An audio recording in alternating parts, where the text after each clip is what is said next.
Good evening and welcome everybody to NCJW AZ's program on COVID's other epidemic, examining the rise of domestic violence in Arizona. It's a topic at the core of NCJW's mission to protect the fundamental human right of bodily autonomy.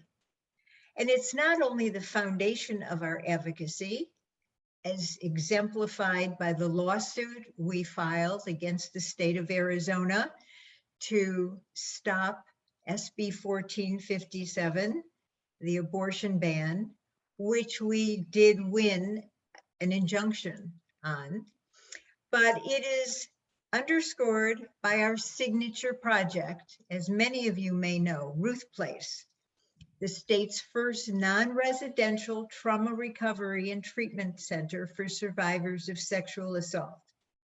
Sexual assault intersects with domestic violence. Perpetrators who are physically violent toward their intimate partners are often sexually abusive as well.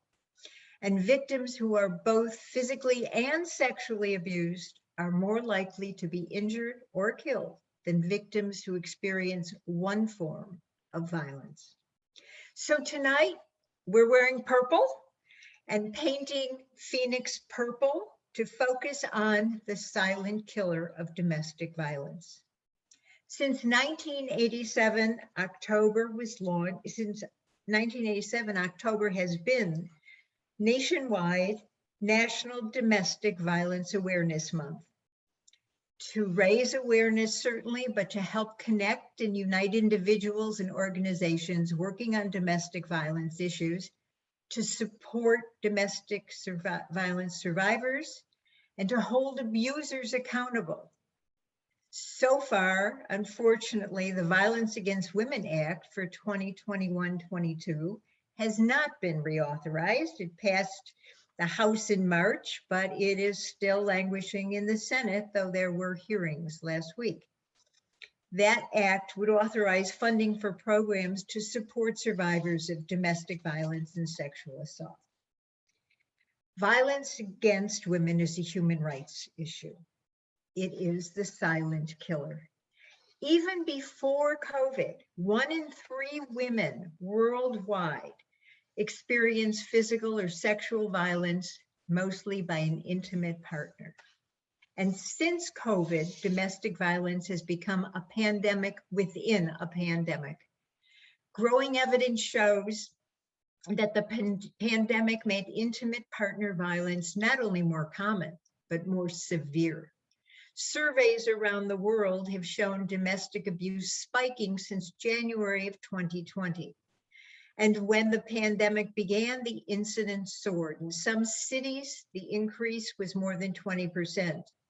And the rates of abuse increased dramatically to 50% higher for those who are marginalized by race, ethnicity, gender identity, sexual orientation, and even citizenship status.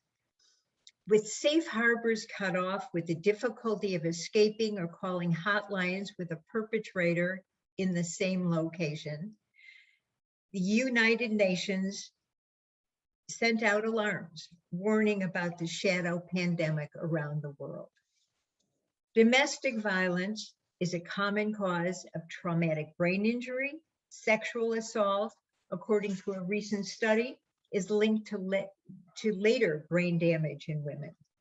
Women who've been sexually assaulted have a higher risk of developing cognitive decline, dementia, and a stroke, not to mention suffering from depression, anxiety, PTSD, all of which, I might say again, is the reason that we are launching Ruth Place. So tonight, we have an incredible panel with us to discuss what is happening in terms of domestic violence. I'm delighted to introduce Lauren Olivia Easter, who is a student, a mother, and survivor of domestic and sexual violence. We are so honored that she has We are so proud of her courage, so impressed by her determination to be an advocate for survivors. She endured a 5-year abusive relationship where she was physically, mentally, economically, and sexually abused. At the age of 24, Lauren left her abuser, a decision that almost cost her life and left her homeless. But she was determined to get back on her feet, and she recognized the need to finish school and become a role model for her son. She went on to graduate summa cum laude with a Bachelor of Arts in Law and Philosophy, recently received her master's in legal studies, and she has received 2 prestigious awards from the University of Arizona for academic excellence, and is this year's recipient of ACES DV, the Arizona Coalition to End Sexual and Domestic Violence 3 Heart Award, which honors a survivor who has turned adversity into triumph. She is applying to law school, and she is determined to become an advocate attorney and an international human rights lawyer. We are delighted to have Dr. Tasha Menaker, who is the Chief Strategy Officer at ACES DV, the Arizona Coalition to End Sexual and Domestic Violence. With us tonight, she has been with the coalition since 2015 and currently oversees their programs, including public policy, training and technical assistance, survivor engagement, systems reform, and the Arizona Sexual and Domestic Violence Helpline. Dr. Glynis Zeman is a neurologist at Barrow Neurological Institute. She specializes in traumatic brain injury, sports neurology, and headache. She is the director of Barrow's Domestic Violence Brain Injury Program, which provides free multidisciplinary brain injury care for domestic violence survivors. And I am joined by our board member, Julie Gunnigal, whom everyone knows is a former Cook County, Illinois prosecutor, former candidate for Maricopa County prosecutor. And Julie is going to discuss some of the legal and criminal justice issues that become impediments to eliminating domestic violence and to holding perpetrators responsible. So if I might, I would like to have Lauren begin by taking a few minutes to tell your story. Lauren? Good evening, everyone. Can you hear me okay? Okay, perfect. So my name is Lauren Olivia Easter, and it is so wonderful to see all of you here at this amazing event, and thank you so much for having me. To begin, I am a survivor of both sexual and domestic violence. I was in multiple abusive relationships, and these experiences led me to believe that I was worthless and ugly and undeserving and never going to be capable of loving or being loved by anyone. One of my abusive relationships began when I was only 19, and it did last over a period of 5 years. And during that time, I was physically, mentally, emotionally, economically, and sexually abused almost daily. The violence did eventually lead me to becoming pregnant at the age of 21 with very little support and feeling hopeless every day that this is what my life was going to be. The one question I do probably get asked the most as a survivor is, why did you stay, or why didn't you just leave? And on November 29th of 2014, I did try to leave my abuser, and I almost didn't make it out alive. I was beaten, the worst I've ever been in the entire relationship, the entire time we were together. I was strangled to the point of being unconscious, with my abuser telling me he was going to kill me. And this all happened while my 2-year-old son was standing in the same room watching what is happening to his mother. And it was a traumatic experience for the both of us that we are both dealing with to this day. I reported the attack to the police, and my abuser was eventually arrested. And even though I had a sense of finally feeling free, that that feeling faded within an instant. I was now a single mother. I was homeless, literally sleeping in my car with my 2-year-old. I had no job, and I really did not know what my next steps were going to be to move on from this situation. It was this new reality, and it was really hard for me to accept it and really hard for me to figure out what I was going to do. And it really wasn't until going through the judicial process that I really heard the term domestic violence. Um, I was adamant about going to court and trying to get justice, and I was working very closely with prosecutors and my advocate who was supporting me along the way. Um, but my newfound enlightenment of having this courage, this strength was very short lived because my evidence, after the attack, I had to give a statement, I had to do the rape examination, had various photos taken to prove that what happened to me was not consensual. And what happened was they lost my evidence. And my abuser was given a plea deal, significantly reduced sentence with time served, and I was completely devastated. I thought it was very unfair. And it takes so much strength and so much courage for a survivor to want to face their abuser in court. And I felt like that opportunity was taken away from me, and I had no say into how anything else was going to happen in that moment. And I remember when my advocate was telling me all this over the phone and explaining to me what happened, and all I could think about were the statistics similar to the ones that you've just heard, that those who endure domestic or sexual violence are more likely to go back to their abuser, are more likely to get depressed, have PTSD, suffer from drug addiction, or even commit suicide. And all I could think is this what society has designated for me? Is this the future that is now expected of me, despite the fact that I have now gathered the strength to leave this abusive situation? And these statistics really really struck a chord with me because I didn't know what my next steps were going to be. And I thought this was the plan that life had for me. And I remember my advocate just stepping in and stopping me and saying, Lauren, you will be your own statistic. And that sentence has resonated with me for years. And I say it to myself every single day. And that is what I strive to do for other survivors. I want to help everyone become their own statistic and live a life free from abuse and free from violence. And that is one of the main reasons why I am here tonight. I share my story because awareness needs to happen. I share my story because people need to listen. And I share my story because I truly want to join that fight of ending domestic violence and ending all forms of violence against women. And it has taken some time, but I am proud of myself to have found the courage to utilize my story as a way to, bring further awareness to domestic violence because it truly can happen to anyone. Domestic violence is 100% non-discriminatory. It does not care what color you are, what gender you identify as, or what your sexuality is.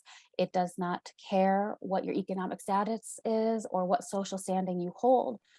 But I try to use every platform that I've been given to show that there is a path beyond domestic violence. And I'm proud to be here to tell you that because of the support I've received through loved ones and having advocates who believed in me, I am a college graduate, which was always my dream. My abuser prevented me from going to college when we were together. I am finally going to be getting married to the man of my dreams and someone who treats me the way that I should be. And I have an amazing son who is doing beautifully and is thriving every single day. And most of all, I am proud that I have finally learned to see myself as beautiful and intelligent and worthy, and to really embrace that word survivor, because I have learned that being a survivor is truly my greatest strength. And every one of us can make a difference by taking the time to educate ourselves on this issue that is unfortunately so common and ultimately should never happen. And it should never be endured by anyone, because it is our fundamental human right that we all deserve a life free from abuse, and free from violence. And to see such a life manifest requires each of us listening to one another and educating all of us on these important issues. But lastly, I will leave you all with this, that many survivors that I have spoken with and that I've had the pleasure of meeting and getting to know truly believe that there is no justice, that there is just us. And what I mean by that, that it is up to us survivors to end this cycle, to end the cycle of abuse and the cycle of violence. And as much as I love them and care for them deeply, I now disagree with this sentiment because I truly believe there is justice. There is justice for each of us in the unity that we experience together. And when I have the honor to speak at events such as this and see all of you here, it reminds me that it is not just us. It's not just us anymore. There is an entire community dedicated to ending domestic violence. And it brings me a sense of purpose, knowing that we are all in this together, and I know we will all end this together. So thank you all so much for listening. Thank you for sharing your story. Thank you for your courage and your determination, and for being such an inspiration and such a role model. You know, I do have to go back to what I said in the beginning, that NCJWAZ is committed to opening the doors at Ruth Place, which is the trauma recovery center for survivors. And what you said resonated because our motto is "You are worthy." That is the tagline that goes with, you know, the title Ruth Place. So you definitely are worthy. And I thank you so much for sharing. So I'd like to turn to Tasha. If you would, as you know, head of strategic strategy at ACES-DV, I know that you have been studying the effects of COVID on the rise of domestic violence. And if you could give us an overview here in Arizona and elsewhere comparatively, how this state ranks with others, and what are you seeing? What is happening? How have things changed? Certainly we know they've exacerbated. Thank you, Sivia, and thank you again for inviting us to speak. And Lauren, thank you for sharing. I've heard you speak before. I know it's something you do often, but it takes courage every single time. Right. So thank you so much for everything that you do. To your question, Sivia, I think what we experienced in Arizona was pretty consistent actually with what we saw in other states in terms of the impact of COVID, because exactly as you said, the pandemic impacted us in terms of our basic needs and kind of those foundations that make all of us feel safe and comfortable. So, you know, it impacted our health and wellness. For a lot of people, it destabilized their housing. It led to unemployment.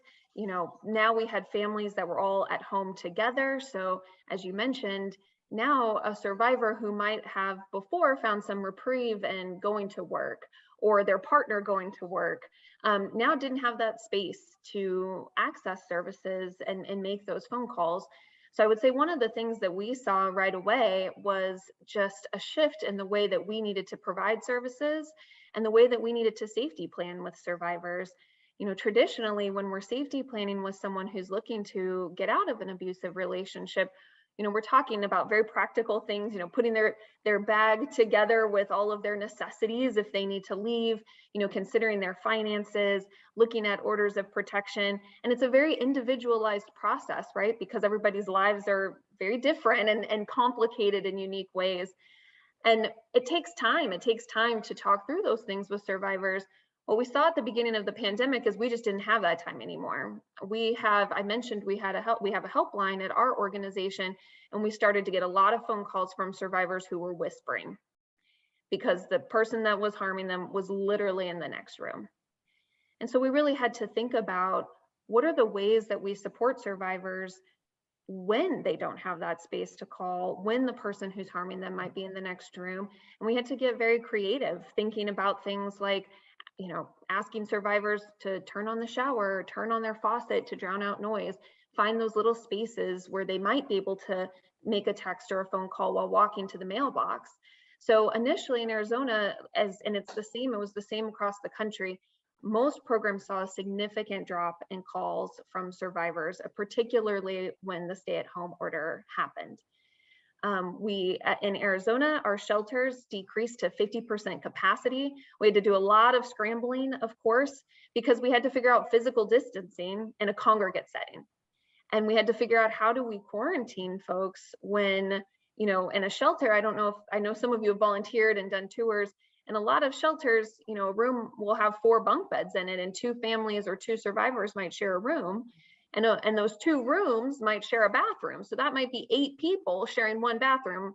That's not going to work in the middle of a pandemic. So programs were having to make a lot of shifts to figure out, how can we keep survivors safe, which meant that they dropped to 50% capacity. And I'll tell you, they've actually stayed that way to this very day. And I'll talk about a little bit about why that's the case. Another shift that we made was moving to virtual services. And I think what's interesting in this whole story, and we've asked programs, we've done surveys with all of our programs across the state, is that each one of these shifts, even though in the beginning it was very chaotic and new for a lot of us, and certainly we're still figuring things out, they all have a silver lining to some degree, because they forced us to think outside of the box, and they really pushed advocates right into providing support in some of the most challenging situations that they had experienced yet, with some of the survivors who were the most vulnerable. So I think in the end, actually, we're seeing services improve and advance, but it's still very much a learning process. So the shift to virtual services, I think, was the first piece of that, because we had a digital divide. There was a lot of advocates that they weren't familiar with using Zoom. There was a lot of survivors who didn't even have smartphones to begin to navigate doing virtual services with somebody. People in rural communities didn't, and still don't, right, have high-speed internet. And so all of these have been barriers that we've been working to overcome. But I think, I don't know, Sivia, cut me off, because I could talk about this for a very long time. But what I'd like to end with, I think, is kind of telling you all some of the ways that programs have stated that they're envisioning the future of services, and hopefully giving you a sense of ways that you can support them in that. And so the first is that virtual service option. While at one point, all the programs, all of the services were virtual, now we're shifting back into a hybrid model. But of course, those virtual services are more accessible to people. And what we've seen is support groups, for example, expand far beyond the reach of one city, how it might have been in the past, to include people from other states. We have some programs that have people joining them from other countries. And in this particular case, it was Mexico. So those are survivors who might have never had that access before. But what this means is we have to support programs with advancing their technology. So that's not only having access to devices of different types, but also access to organizations who can help them maintain those devices. And they need funding. They need funding to pay for the software and to pay for those types of new programming. And they need people to train their advocates on how to do that in a way that maintains confidentiality, and also to figure out how to support survivors in being more computer literate in a time when most of us are working remotely now. And that's just a new frontier. And survivors are not going to get on their feet, and they're not going to get out of shelter if they can't find a job, right? And so computer literacy is going to be really important for us moving forward in the future. So if that's a skill set you have, or someone, programs really need volunteers around people who have a knowledge base in technology. Decongregate shelter is the other thing that I think programs would like to move forward with. What we found is, not surprisingly, right, it's really more trauma informed when you can have one family or one survivor per room. It decreases those interpersonal challenges. It just makes for a safer and more comfortable environment for everyone. But if we decongregate shelter, that means that shelters are going to be at 50% capacity for goodness knows how long. And so programs really need funding in order to make those capital improvements, to actually build out the space to bring in more survivors. So Other opportunity, as always, to support the programs is making donations at a time when right now programs are really struggling because of federal funding cuts and because of revenue loss from having to postpone their fundraisers and things like that during the pandemic. Programs, last couple of things, also really need staff. Staff are experiencing huge burnout right now. It's probably not surprising. Shelter staff and domestic violence programs, they were essential workers from the beginning. And shelter life during COVID was difficult because, as you can imagine, for someone who's experienced a lot of trauma, having to interact with someone who's wearing a mask and you can't read their facial features, and maybe you haven't had an opportunity to build rapport with them. And now your shelter environment has shifted from, we try and do very low rules, and now it's shifted to being very rigid, and having these safety protocols. That was extremely triggering for a lot of survivors. And so having to navigate these heightened mental health concerns in a lot of different ways, it's tough. It's tough for advocates. They're doing amazing work. So programs do need volunteers, and they need staff, and they're struggling to retain staff in a time when burnout's high and morale is low, unfortunately. So last thing I'll say is just survivors have increased needs. The programs have reported higher mental health concerns, more co-occurring disorders, more substance use to cope, and greater feelings of hopelessness and suicidal ideation. And I think that goes back to this feeling of, it's very difficult to access affordable housing. It's difficult to find employment at a competitive compensation rate for survivors. And so there's a lot of feelings of as Sivia noted, PTSD and depression and anxiety all intersecting together. Lack of childcare, lack of transportation. And so what programs really need is we call it that flexible funding to provide just direct financial support to survivors. Sometimes the difference between being in a shelter and finding your own safe home, or being on the street literally and having a safe place to be, is a rental deposit, so and that might be the difference. I can tell you, we provide flexible financial support at our organization, and we've literally given a survivor who was living in her car for a week a gas card so she could drive out of state to go be with her family. So you'd be surprised, $50 can go a long way. And I don't mean to be here to, fundraise, but, I know we're always looking for ways we can support, and programs have always been low resourced, and it's an even bigger struggle now because we're looking at huge cuts in federal funding for programs. Their primary funder they're looking at 50% cuts from their primary funder, the primary funder in the state, which is VOCA. So I can talk in detail about the policies if you want, but needless to say, survivor needs are higher. The programs have done a great job of staying open and supporting them. And so anything we can do to continue to uplift their work and support that work, I hope you'll join us in that. So thank you for creating the space. Yeah. Thank you for sharing all of that. I mean, it definitely is, as I said earlier, the Violence Against Women Act has not been renewed yet. And that is also a funding source for programs. So we're facing problems at every step of the way, including the difficulty of fleeing abusers who may be unemployed now, who may be around all the time, even though it's not locked down any longer. But it is definitely closer proximity than in the past. So I would like to turn to Dr. Zeman.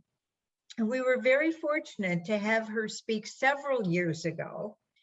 And here we are back because I know that she has done more research. There have been new findings on the actual trauma to the brain of domestic violence. And also to talk a little bit about the effects that are now coming to the forefront in terms of sexual assault and the white matter on brains and so on. So we're delighted to have you back to talk about the physiology, if you will, which impacts the ability to cope and to move forward. Thank you.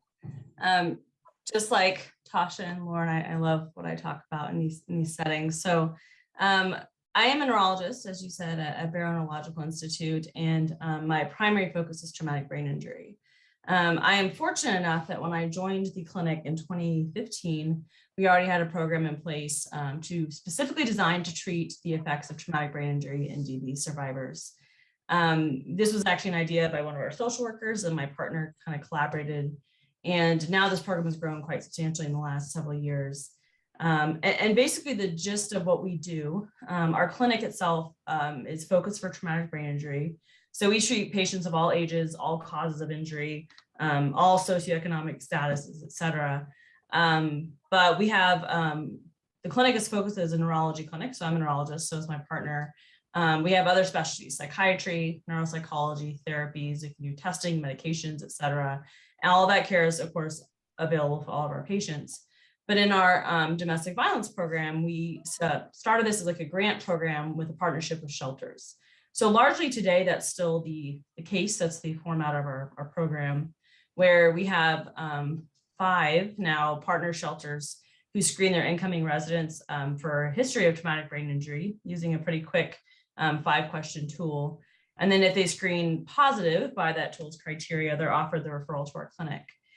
We prioritize these appointments largely because of course, they are VIP patients, and these are patients who often have never received any kind of care for their injuries or had anyone to sit and listen to them about their symptoms now and what they've been through, and give them, most importantly, give them an explanation, an education for why they have their symptoms, and that these symptoms are not their fault. They're not crazy or dumb, like sometimes these patients tell us they are told by their abuser.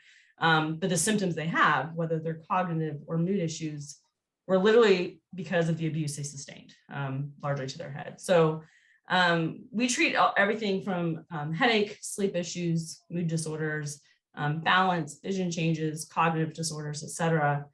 And when the patients come into our clinic, we let them kind of start with that. So start with the symptoms, start with what they want us to treat.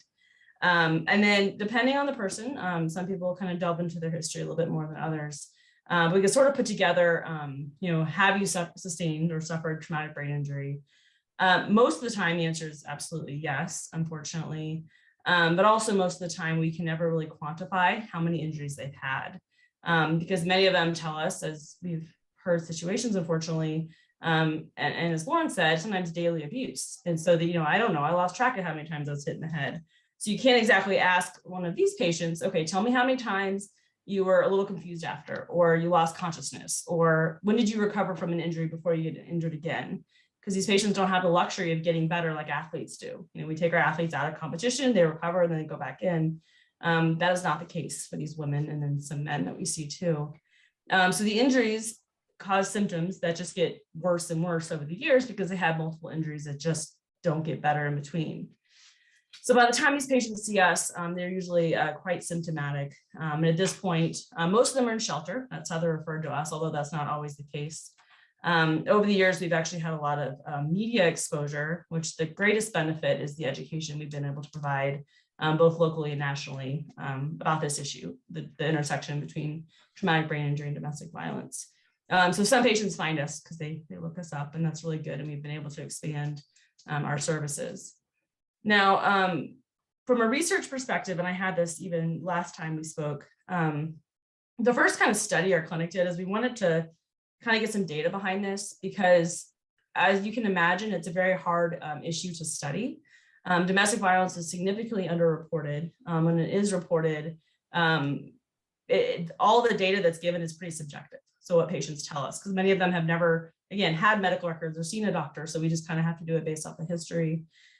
Before we even did our study, there's a variety of studies suggesting that head, neck, and face injuries are probably the most common sustained by abusers, or sorry, sustained by victims.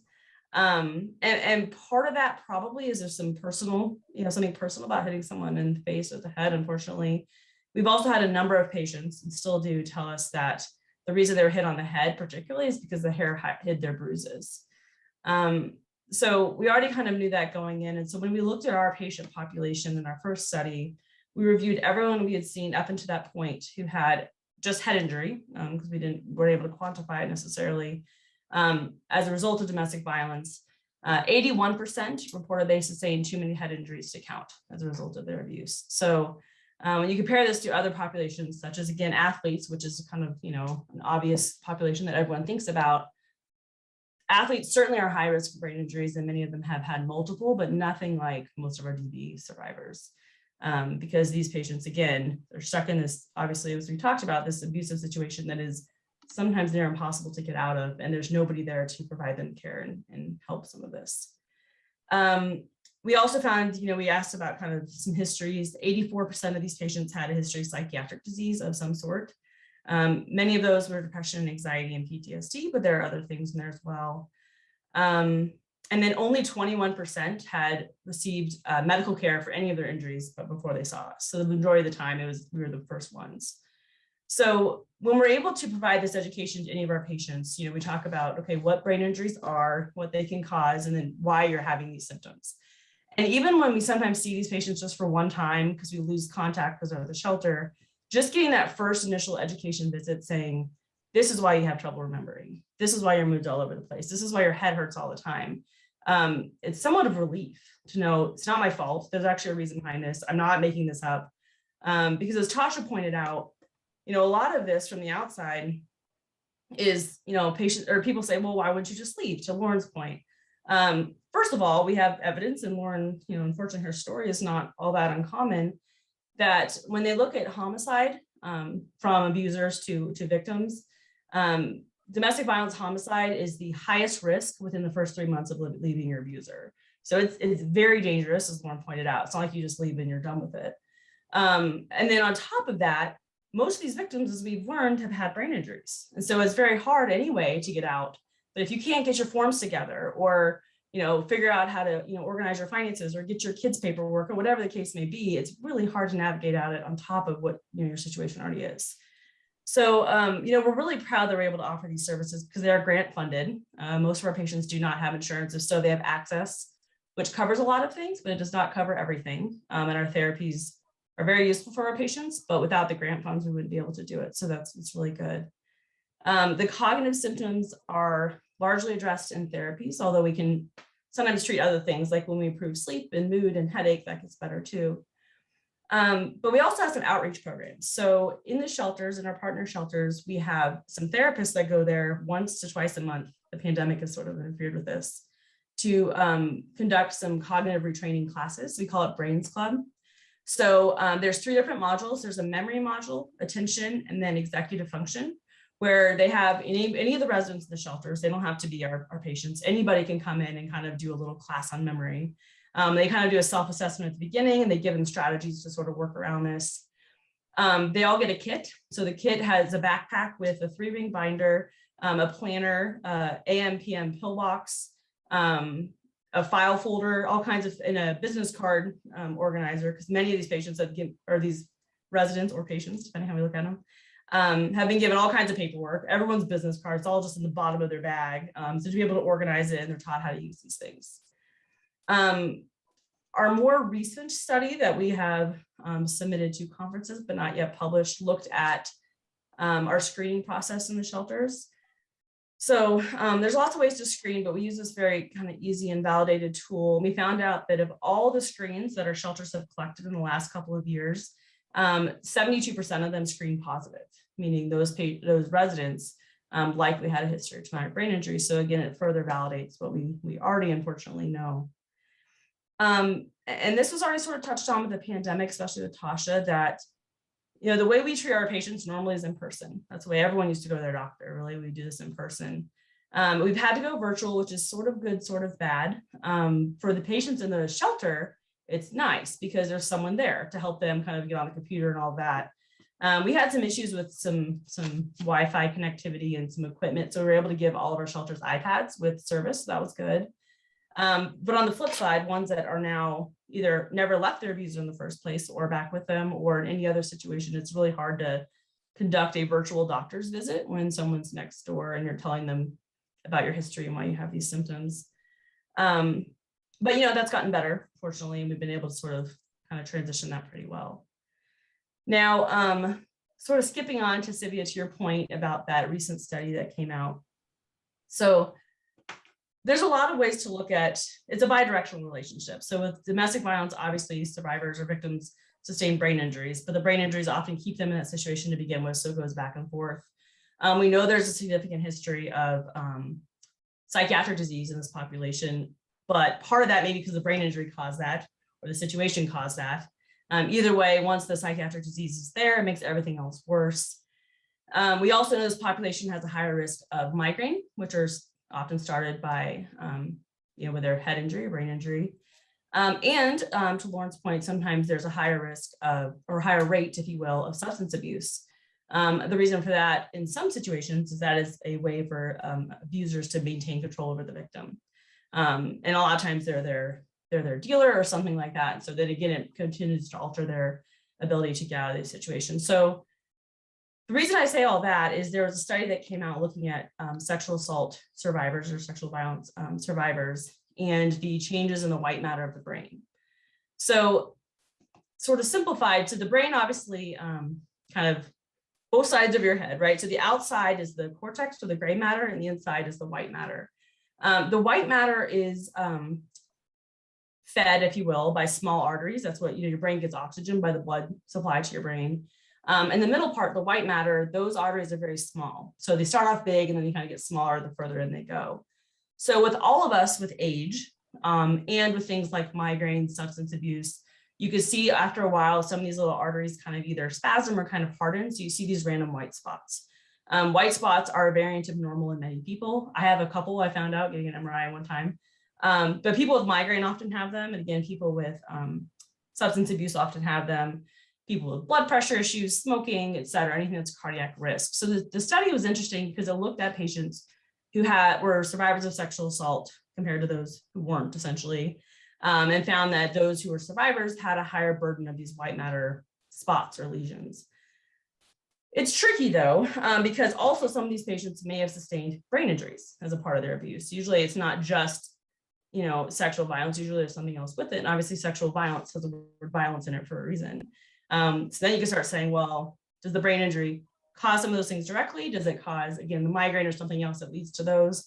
So it's a bit muddied, but we do know, obviously, none of this is good for anybody, but there's certainly strong evidence that people who are survivors or current victims certainly have risk or ongoing brain disease as a part of their abuse.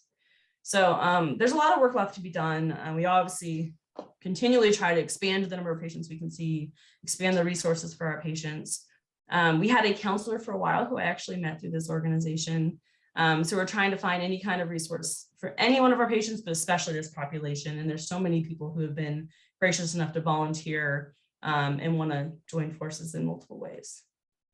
Thank you. So talking about resources, talking about the physical effects, the emotional effects, the difficulty in escaping a situation, I want to turn to Julie and say, where are the resources within the criminal justice system? What are the difficulties in turning to the system for restraining orders, for prosecuting abusers, for having your story believed by the authorities?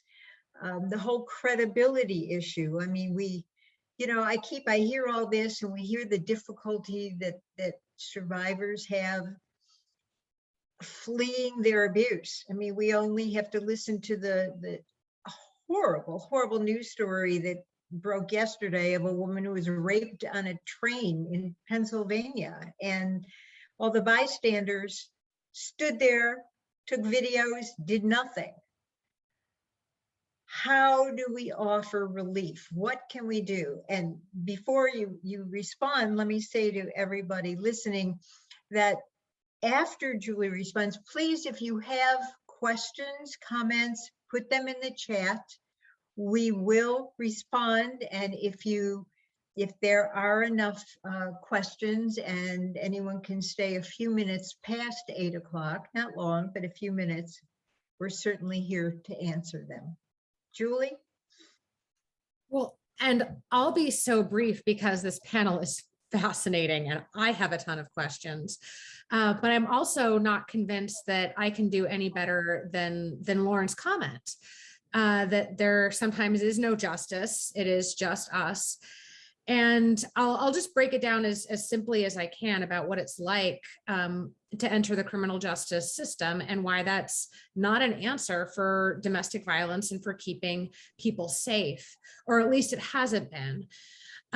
First, I want to make clear these were some of the first cases that I took as a baby prosecutor. And the baby prosecutor is a demeaning term that they call people who just passed the bar. But I can tell you, you just passed the bar. And if you're a prosecutor, what you almost inevitably get on your day one are domestic violence cases, which is tragic and a failing in and of itself. Because if you can imagine a fresh-faced 23-year-old who's asked to take a case both as sensitive and as complicated as a domestic violence case, that's already a failure in the system. And that's not uncommon in prosecutors' offices for this to be the place where people cut their teeth.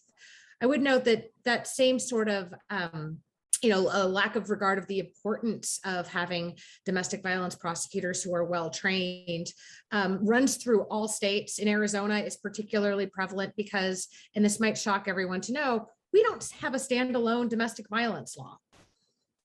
Unlike nearly every other state in the country, it is not a standalone offense to victimize an intimate partner. It's always tied to another offense and considered an enhancement right here in Arizona, which leads to some big barriers, right? There's always going to be barriers in reporting when we speak about domestic violence, whether it be the emotional, the physical, the economic abuse that goes with domestic violence. But it's so much bigger than that when you draw in what it looks like to have that first contact with law enforcement.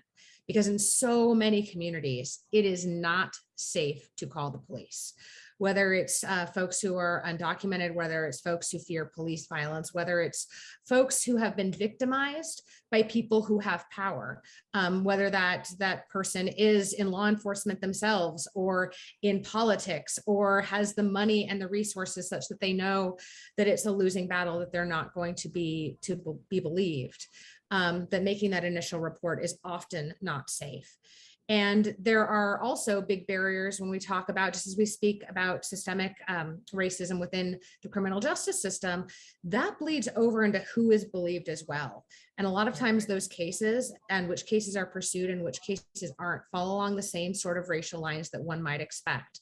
That some sorts of victims are potentially more believable because of their background, because of the color of their skin, because of their religion. And that's been borne out over the many states and truthfully the many studies. The other issue or the other big issue that I would flag for folks is that it's also incredibly traumatic to be a part of the criminal justice process. And for many people who have reported domestic violence, where that case gets to a trial or gets to a hearing, what I experienced as a prosecutor was a large proportion of people who didn't want to participate, who made the initial report because what they wanted in that moment was safety. And then what they got was traumatic violence enacted in our court system, whether it be showing up for endless appearances where nothing seems to happen, whether it be, as Lauren said, it's a system that loses the evidence that could hold their abuser accountable, or whether it's just that they're afraid. The trauma of the system is real. The other thing is that I've seen this being played out right here in Arizona, even over the last several months in some of these cases, is that the criminal courts also, they don't operate in a silo. And one of the interesting effects that happens, and Sivia, you rightly pointed this, how difficult it is to get a order of protection. One of the things that happens, particularly with children, is when people go in to get that order of protection, sometimes especially when there's children involved, that court or that judge believes that it's a family court matter. And guess what? They file in family court for either a divorce or a separation. And that judge believes that it's a criminal matter because there was a complaint filed. And what you see is that judges and courts are pointing fingers everywhere except back onto themselves, thinking that eventually another court is going to hold somebody accountable. And that's another, at least, big gap in the system. The last that I'd flag for you is the same thing that lots of people experience with the criminal justice system. And I can't tell you, well, it's more than a handful of times where it's happened, where somebody makes it through all of these barriers. They've reported, it's been successful. Somebody has believed them, it proceeds to a prosecution, and guess what? They get what they thought they wanted, that conviction, and that sentence, and their abuser is sent away. It's also really common that that doesn't feel like what they expect it to, that they don't feel like that's real closure, that they don't feel like that's real justice, that a lot of times that's not part of healing.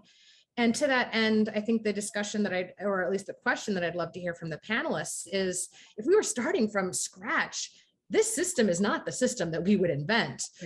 What we need to start thinking of, or at least, and I think Ruth's Place is a great part of this, right? Because, and what drew me in is that it's explicitly non-carceral. They're not looking for prosecution evidence, that they're looking for healing in this setting. Is what would it be like if we could imagine something new, and what supports could actually be provided that would provide that healing and closure to folks?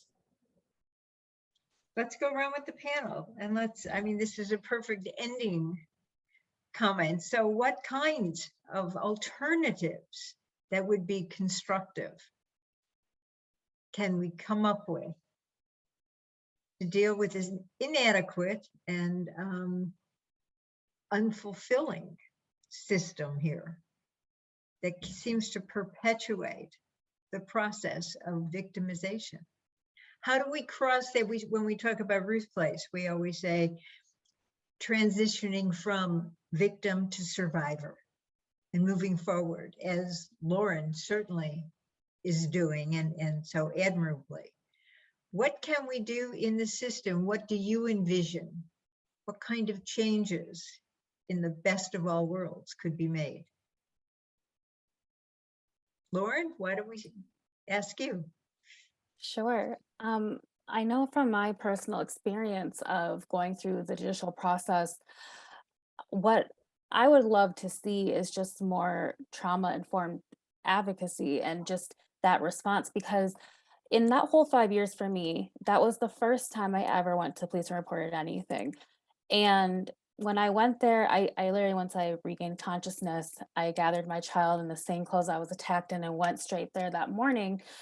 I went there and made my report, and even though the detective was really calm and was patient with me, I just really felt like paperwork. I was being asked the question that needed to be asked, and same with the nurse, that saw me and did the forensics exam and the medical exam.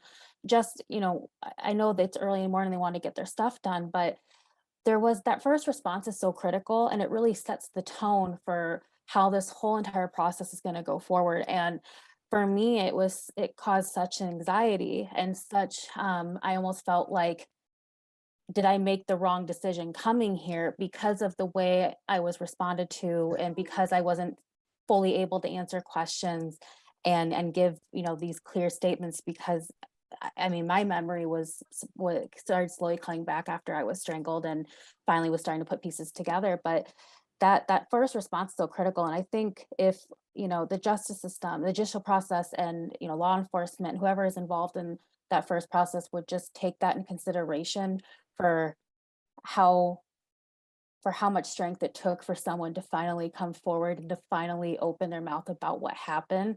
It's just, if they would just kind of focus on that point and that piece, I think it could just really make the process a way better start for survivors when they are coming forward. Okay, Tasha. Yeah, I do agree that I think it's a good time for us to be thinking about alternative approaches to justice. From what I've heard from survivors, some of them just don't have an interest in engaging with the system and really would like to focus on their own healing process outside of that. So as Julie said, and Sivia, I think programs like Ruth's Place and other programs that exist in Arizona that are really healing centered are critical. I've also heard from a lot of survivors of domestic violence that, what they really want is not for the relationship to end, but just for the violence to stop. And that means the person that's doing the harm needs their help and their own support. And we really do not have a lot of good programs at all for people who are doing harm. So they're left without support, and that perpetuates that cycle. So I think that's an important place to start, is looking at healing for both parties, focusing more and investing more in prevention, and then thinking of community-based justice alternatives like restorative justice or opportunities for reconciliation and accountability on kind of a one-to-one level when it's appropriate. Well, I've been working on this since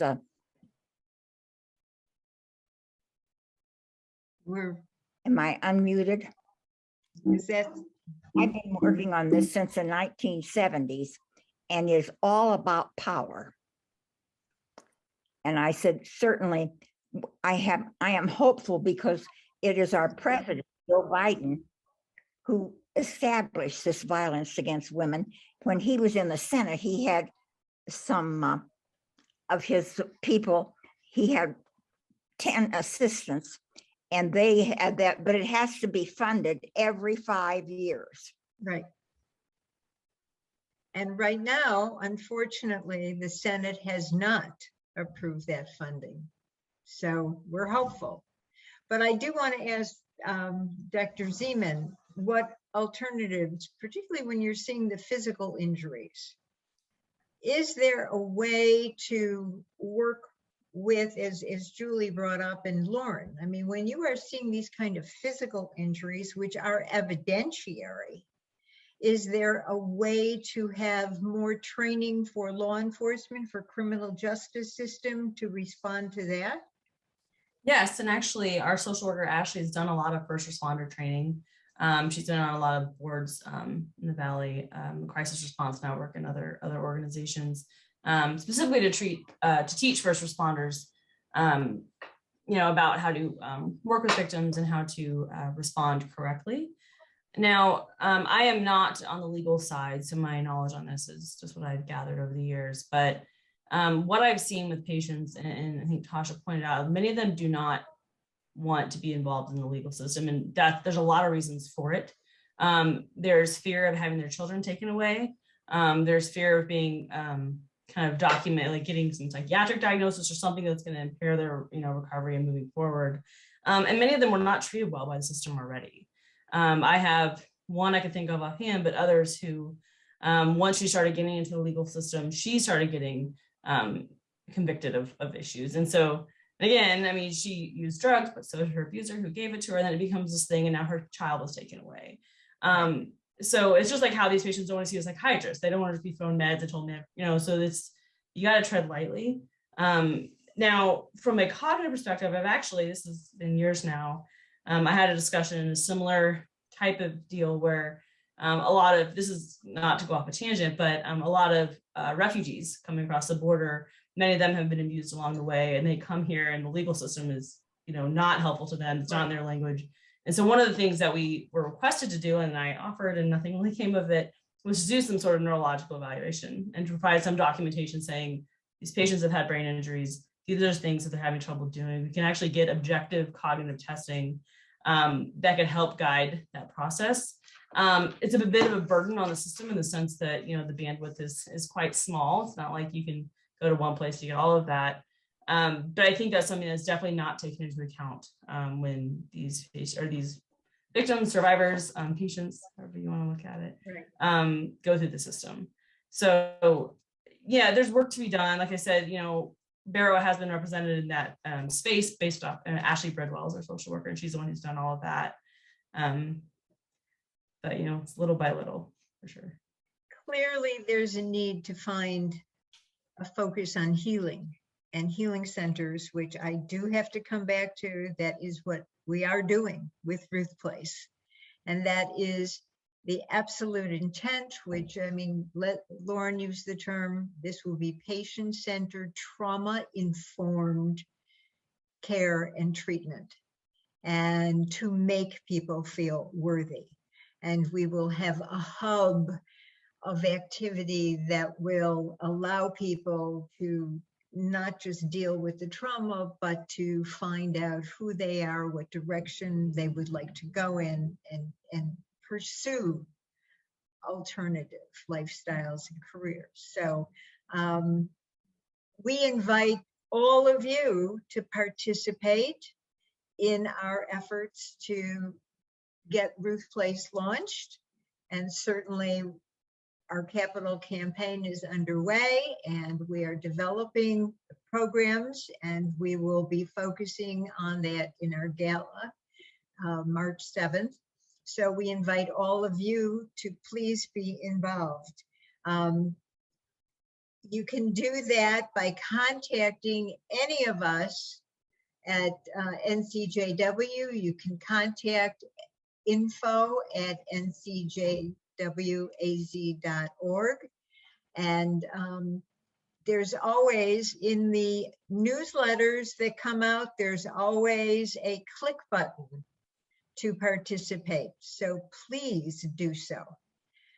If there are no other questions, I would like to say, in the chat box are resources.